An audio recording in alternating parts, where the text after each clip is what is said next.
ito yung looking forward na baka gagawin ko. Si Shawi, magko-collab kami. And then with Edgar Mortiz, para naman sa mga titos and titas, di ba? So ito yung looking forward ako na next content ko, yung more on may mga ka-collab na collaboration. Para makasama ko naman yung mga colleagues ko sa industry. How about Ate Guy?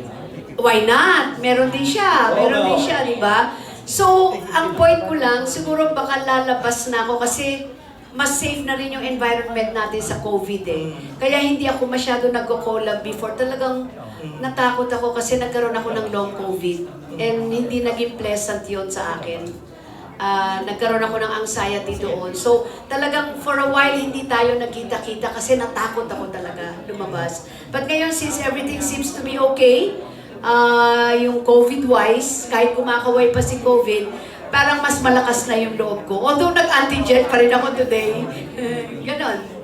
So exciting. Mga collab ng future ko sa aking content sa vlog.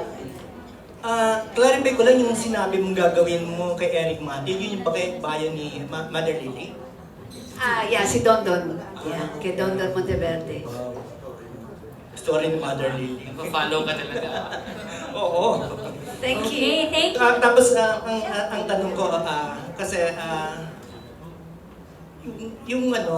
yung participation mo dito sinabi mo, kasama ba dun sa pagiging partner mo dito yung stock option or investment sa pa-clarify lang? Hindi, wala. Ano lang ako, tumutulong lang sa partnership na how to endorse it, and at the same time, Dapat Vilma Santos na kasunod. Ano masasabi mo rito? alam mo, if it's meant for you, it's meant for you. Pag hindi napunta sa'yo, it's not meant for you.